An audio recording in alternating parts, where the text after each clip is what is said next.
Que vous soyez un débutant, un passionné ou un professionnel de l'image, laissez-moi vous expliquer aujourd'hui à travers cette vidéo pourquoi investir dans un drone FPV et plutôt un Cinewoop, c'est le meilleur investissement que vous puissiez faire. Si vous ne me connaissez pas, je m'appelle Tristan Carvela, je suis vidéaste et photographe professionnel et aussi je fais du drone FPV maintenant depuis 4 ans et comme j'ai dit juste avant, je vais vous partager mon expérience dans le domaine du drone FPV. Mais avant de vous expliquer le pourquoi du comment, on va d'abord faire un petit tour des différentes classes des drones FPV.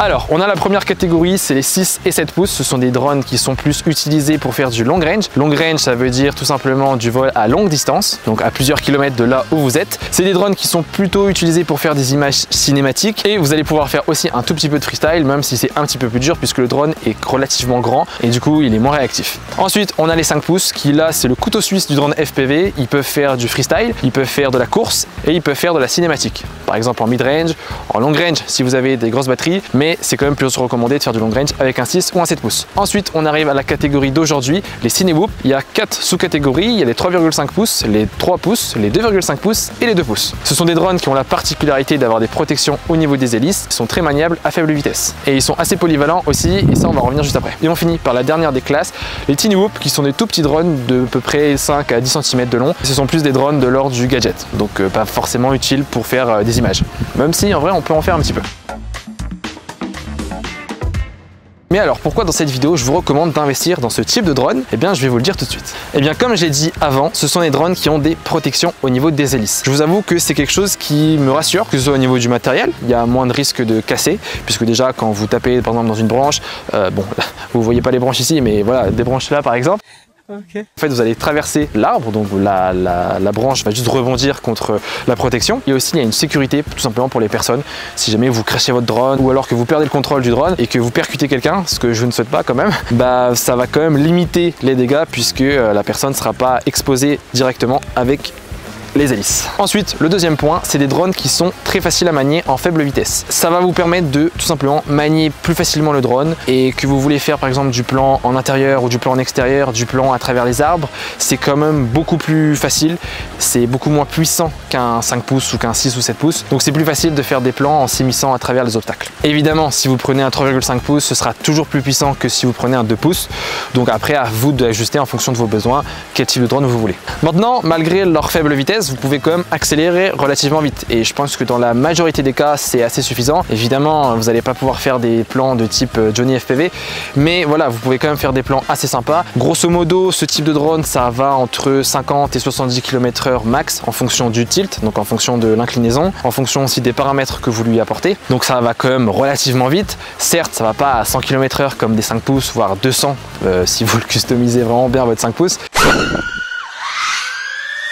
Mais voilà, ça va quand même relativement vite, ça peut suivre une voiture, ça peut suivre un vélo, ça peut suivre tout et n'importe quoi. Bon, peut-être pas une Formule 1 ni une moto, mais voilà, ça va quand même relativement vite. Donc vous avez la possibilité de faire des plans cinématiques, que ce soit à faible vitesse ou à vitesse plus ou moins modérée, et vous avez la possibilité de faire du freestyle. Ça peut paraître pas forcément le type de drone adapté, mais je l'ai fait, j'ai déjà fait du freestyle avec, donc des petits saltos. Alors c'est pas non plus aussi facile qu'avec un 5 pouces, puisque bah, on a quand même une perte d'aérodynamisme à cause des protections au niveau des hélices, donc il y a une moins bonne prise au vent, mais honnêtement ça le fait, vous pouvez en faire, donc vous pouvez vous amuser à faire un petit peu de freestyle avec et aussi de la course. Comme je l'ai dit, ça va quand même assez vite et même si ça va pas à des centaines de kilomètres/heure, vous pouvez quand même faire de la course avec. Et un des avantages aussi assez intéressant à apporter, c'est que c'est petit, donc dans le sac ça se glisse bien, c'est assez facile à transporter, c'est pas forcément très lourd, donc c'est plutôt cool aussi à ce niveau là.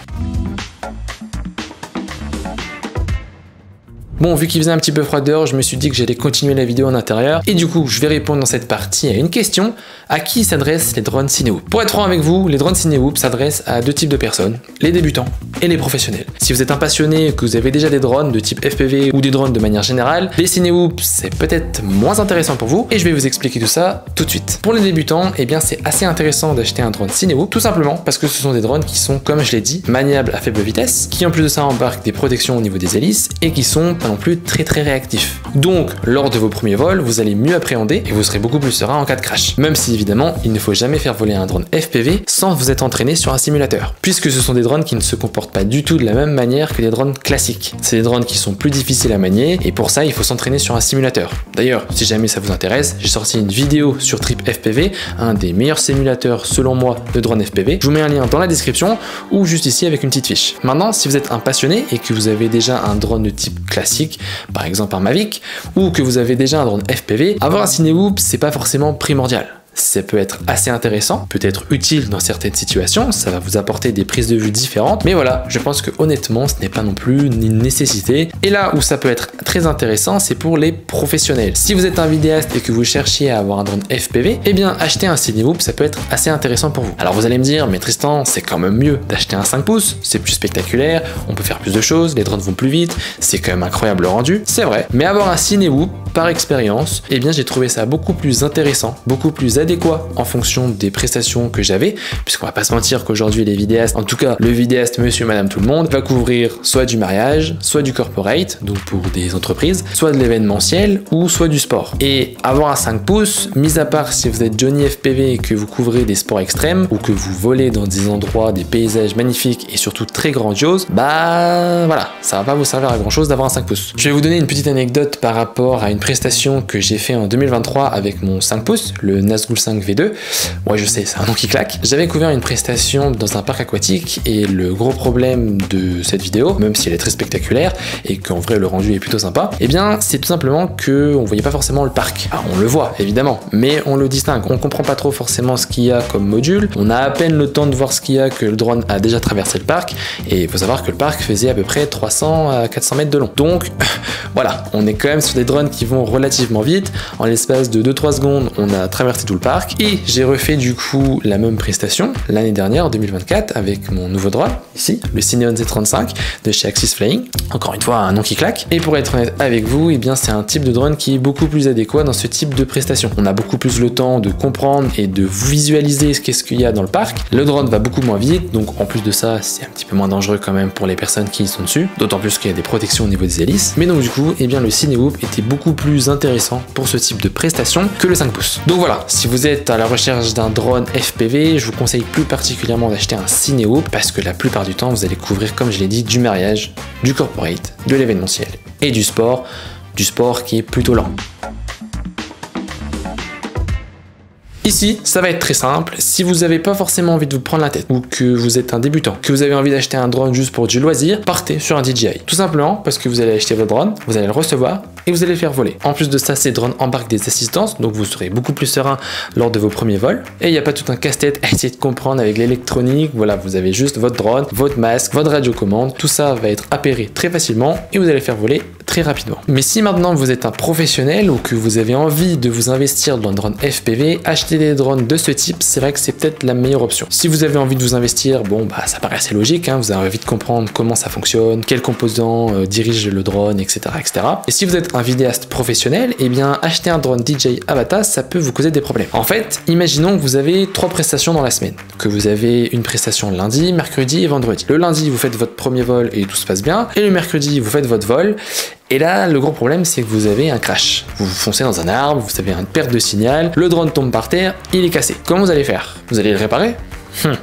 Un petit peu compliqué, parce qu'il y a des drones FPV DJI Avata, à moins que vous êtes MacGyver de l'électronique ou que vous ayez travaillé chez DJI, eh bien c'est DJI.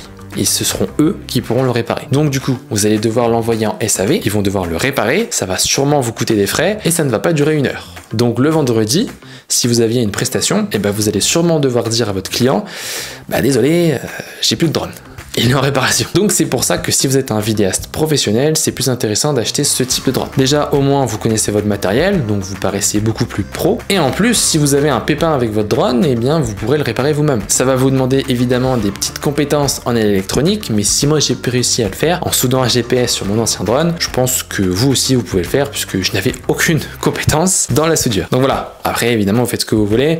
Si vous n'avez pas envie de vous prendre la tête, même si vous êtes un professionnel, achetez un drone DJI, bah allez-y, achetez-le. Mais moi voilà, c'est un petit conseil que je vous donne, connaître son matos et surtout de pouvoir le réparer vous-même et de manière très rapide, c'est peut-être la meilleure option que vous puissiez faire, surtout si vous avez plusieurs prestations et plusieurs demandes avec votre drone. Donc voilà pour la vidéo, j'espère qu'elle vous aura plu, j'espère que je vous aurai donné des bons conseils et surtout que je vous aurai aiguisé sur votre choix quant à quel type de drone acheter. N'hésitez pas à partager, à liker ou à commenter cette vidéo si jamais vous avez des questions, si jamais vous avez envie de débattre avec moi par rapport aux conseils que j'ai pu vous donner. Et puis sur ce, je vous dis à bientôt pour une prochaine vidéo. C'était Tristan, tchuss!